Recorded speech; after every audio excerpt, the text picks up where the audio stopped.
Hello everyone, my name is Sudhanshu Sharma और CS crowd पे आपका बहुत बहुत स्वागत है। पिछली वीडियो में हम पूरी अच्छी तरह अंडरस्टैंड कर चुके हैं कि बिग डाटा क्या है, अपना पूरा कंसेप्ट बना चुके हैं। बिग डाटा क्या है, हमें कैसे पढ़ना चाहिए। तो आज उसी कोर्स की दूसरी वीडियो आपके सामने है। इस वीडियो में हम बात करने जा रहे हैं डाटा साइंस होता क्या है। सबसे पहले आपका बहुत एक बड़ा डाउट कि हमें why should we study data science, हमें डाटा साइंस क्यों पढ़नी चाहिए जब हम बिग डाटा का सब्जेक्ट पढ़ रहे हैं। तो सबसे पहले आपका डाउट क्लियर करने के लिए मैं आपको ये चीज़ बता दूं कि जो बिग डाटा सब्जेक्ट है, जो बिग डाटा एक चीज़ है आपकी, वो एक डाटा साइंस के प्रोसेस के अंदर आती है, ना कि डाटा साइंस एक बिग डाटा के अंदर आती है। तो ये चीज़ आप हमेशा ध्यान में रखना कि बिग डाटा के अंदर डाटा साइंस नहीं आती है, डाटा साइंस के अंदर बिग डाटा आता है। तो अगर हम डाटा साइंस को पूरे वाइडर प्रोसेस उसकी देखें कि डाटा साइंस में क्या क्या चीज़ें ऐसे चलती हैं, तो उसमें जहाँ पे बिग डाटा का पॉइंट आता है तो हम बिग डाटा को अच्छी तरह अंडरस्टैंड कर सकते हैं। इसलिए हमने डाटा साइंस पढ़ना ज़रूरी है।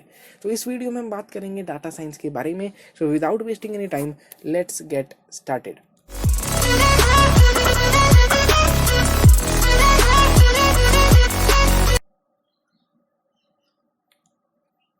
तो ये वीडियो बहुत ही ज़्यादा छोटी होने वाली है और हम सबसे पहले देखते हैं कि डेफिनेशन क्या है डाटा साइंस की। उससे पहले आप यहाँ पे बिल्कुल देखें कि जो पिक्चर आपको सामने डिपिक्ट की जा रही है, इस पिक्चर में आपको बिल्कुल चीज़ दिख रही है कि ऊपर से यहाँ डाटा जा रहा है, फिल्टर से लगा के हम यहाँ से कुछ हमारा आइडिया या नॉलेज गेन कर रहे हैं। ये बिल्कुल ईच एंड एवरीथिंग यहाँ पे इस पिक्चर से क्लियर हो रहा है। तो जब भी एग्जाम में आए तो आप अगर इस पिक्चर को भी याद रखेंगे तो आपको डेफिनेशन डाटा साइंस की कभी नहीं भूलोगे आप। तो अब हम देखते हैं कि डाटा साइंस क्या है। डाटा साइंस को पढ़ने से पहले अगर मैं डाटा और साइंस को अलग अलग कर दूं, तो डाटा के बारे में मैंने पिछली वीडियो में अच्छी तरह किया था, और साइंस के बारे में अगर हम जाने तो साइंस एक ऐसी चीज़ होती है कि किसी चीज़ को अंडरस्टैंड करना, अच्छी तरह अंडरस्टैंड करना, उसको समझना, ताकि हम उसको समझने के बाद उसका फ़ायदा उठा सकें, उस चीज़ को यूटिलाइज करके हम कुछ अपना काम निकलवा सकें। तो डाटा और साइंस को हमने यहाँ पे कंप्रेस कर दिया, साथ में जोड़ दिया। तो हम यहाँ पे अंडरस्टैंड ये चीज़ कर रहे हैं, अब डाटा साइंस में डाटा को, साइंस जो हम है डाटा के ऊपर लगा रहे हैं। तो डाटा साइंस क्या है, सबसे पहले दिमाग में आना चाहिए, data science is a process. Data science क्या है? डाटा साइंस एक प्रोसेस है। किस चीज़ की? Data science is a process of extracting knowledge and insights from data by using scientific methods. ठीक है जी। तो अब हमारे दिमाग में क्या आएगा? डाटा साइंस, सबसे पहले डाटा साइंस एक प्रोसेस है। किस चीज़ की? Extracting knowledge and insights. किस में से? किस चीज़ की प्रोसेस है? नॉलेज एक्सट्रैक्ट करने की और इंसाइट्स एक्सट्रैक्ट करने की। किस में से? डाटा में से। कैसे? किसके मदद से? By using scientific method. तो हमारे पास तीन क्वेश्चन आने चाहिए कि क्या चीज़ है? प्रोसेस है। किस चीज़ की? Extracting insights and data. किस में से? डाटा में से। और कैसे? साइंटिफिक मेथड से। ये बिल्कुल अंडरस्टैंडिंग बनाने के लिए आपकी ये छोटी सी एक डेफिनेशन थी, पर इसी का हम अगर एक बड़ा रूप देखें कि डाटा साइंस क्या है, तो इसको हम थोड़ा, वही चीज़ है, बस इसमें थोड़ी सी और चीज़ें हम ऐड कर देंगे ताकि क्लियर अंडरस्टैंडिंग हो जाए कि डाटा है क्या चीज़। तो अगर आपने यहाँ पे देखा होगा कि इनसाइट का मतलब आपको नहीं पता है, तो इसकी टेंशन मत लेना, अभी हम इसको डिस्कस करेंगे। तो सबसे पहले हम देखते हैं बड़ी डेफिनेशन को।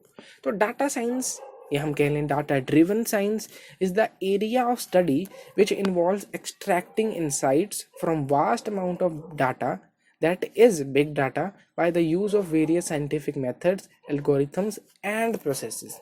अगर आप देखेंगे इसमें और इसमें बिल्कुल भी ज़्यादा डिफरेंस नहीं है। अब यहाँ पे डाटा साइंस एक प्रोसेस थी, तो यहाँ पे भी वही है। अब यहाँ पे मैंने जोड़ दिया डाटा साइंस और डाटा ड्रिवन साइंस। इसके बाद हमने बता दिया कि एरिया ऑफ स्टडी है, ये वो एरिया ऑफ स्टडी है जो इन्वॉल्व करती है एक्सट्रैक्टिंग इनसाइट्स फ्रॉम। अब वहाँ पे हम डाटा कह रहे थे, यहाँ पे हमने जोड़ दिया वास्ट अमाउंट ऑफ डाटा, जिसको हम कहते हैं बिग डाटा। किसकी मदद से? By using various scientific method. यहाँ पे हमने एल्गोरिथम्स एंड प्रोसेसेस भी जोड़ दी। तो होप ये अंडरस्टैंडिंग बिल्कुल क्लियर हुई होगी। हम फिर से इस फोटो की तरफ आते हैं। यहाँ पे क्या एक प्रोसेस है, आपको दिख रही है, ये ऐसे ऐसे प्रोसेस हो रही है। एक्सट्रैक्टिंग डाटा, एक्सट्रैक्टिंग क्या? यहाँ पे हम एक्सट्रैक्ट कर रहे हैं, किस चीज़ को एक्सट्रैक्ट कर रहे हैं हम? यहाँ पे मैं आपको बना के दिखा देता हूँ। यहाँ पे हम एक चीज़ को एक्सट्रैक्ट कर रहे हैं। किस चीज़ को एक्सट्रैक्ट कर रहे हैं हम? यहाँ पे एक्सट्रैक्ट कर रहे हैं हम नॉलेज को कर रहे हैं एक्सट्रैक्ट, एंड इनसाइट्स को हम एक्सट्रैक्ट कर रहे हैं। किस में से? इस डाटा में से।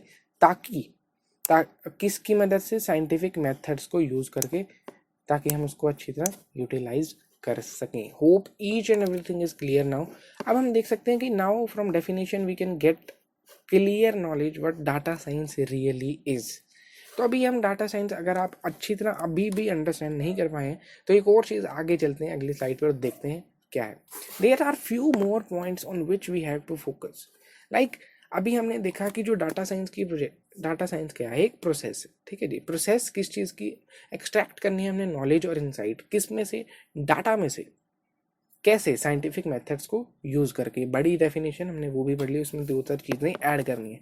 तो अंडरस्टैंड हमने यहाँ पे ये करना है कि जो डाटा है यहाँ पे आपका, वो डाटा, जो आपका डाटा है वो स्ट्रक्चर भी हो सकता है और आपका डाटा अनस्ट्रक्चर भी हो सकता है. क्या क्या बोला मैंने अभी, जो आपका डाटा है वो स्ट्रक्चर भी हो सकता है और वो आपका डाटा अनस्ट्रक्चर भी हो सकता है. स्ट्रक्चर डाटा, अनस्ट्रक्चर डाटा क्या होता है वो भी हम आगे आने वाली वीडियोस में पढ़ेंगे. पर अभी आपको अंडरस्टैंडिंग देने के लिए स्ट्रक्चर डाटा जो बिल्कुल स्ट्रक्चर्ड वे में हो कि 1 2 3 4 जो आप समझ पा रहे हैं. अनस्ट्रक्चर डाटा बस ऐसे ही आपके गिरा पड़ा, इधर है कोई चीज़, इधर है कोई चीज़, उधर है. तो डाटा जो भी हमने पढ़ा कि नॉलेज निकालनी है तो वो डाटा स्ट्रक्चर भी हो सकता है, अनस्ट्रक्चर भी हो सकता है. पहला ये पॉइंट आपको अंडरस्टैंड करना था. और हमने एक डेफिनेशन में एक और चीज़ देखी थी, उसमें हमने पढ़ा था कि इनसाइट का क्या मतलब होता है. इनसाइट का मतलब होता है the ability to have a clear, deep and sometimes sudden understanding of the complicated problem और सिचुएशन. इनसाइट का मतलब होता है, अभी हमने बोला एक्सट्रैक्टिंग इनसाइट. तो उस डाटा में से पूरी हमने निचोड़ लेना उस डाटा को, उसमें से पूरी अंडरस्टैंडिंग निकाल लेनी है कि डाटा साइंस का रियल में मीनिंग क्या है, ताकि हम कॉम्प्लिकेटेड प्रॉब्लम उस या सिचुएशन को समझ सकें. उसके बाद हमने आखिरी में पढ़ा था कि साइंटिफिक मेथड्स. तो साइंटिफिक मेथड्स कौन से होते हैं. साइंटिफिक मेथड्स यूजुअली अगर हम डाटा साइंस की प्रोसेस में बात करें तो साइंटिफिक मेथड्स हमारे एल्गोरिथम्स या मशीन लर्निंग एल्गोरिथम्स या एआई लगती है, जिस साइंटिफिक मेथड को यूज़ करके हम उसमें से इन नॉलेज एक्सट्रैक्ट कर सकते हैं या मैं कहूँ इनसाइट्स एक्सट्रैक्ट कर सकते हैं. तो पूरी डेफिनेशन आपको एक एक पार्ट खोल के यहाँ पे समझा दिया गया. तो इस वीडियो के लिए बस इतना ही था. हम यहाँ पे अपनी video, we are done with this video. आपको इस वीडियो में अंडरस्टैंडिंग मिली कि डाटा साइंस की डेफिनेशन क्या है. पेपर में अगर लिखने को आए तो आप ये सेम डायग्राम भी बना सकते हैं, और आपको पेपर में लिखने आए तो आपको पूरी चीज़ लिखनी है जो इस वीडियो में लिखा है, आप प्रॉपर उस पूरी डेफिनेशन में लिख सकते हो.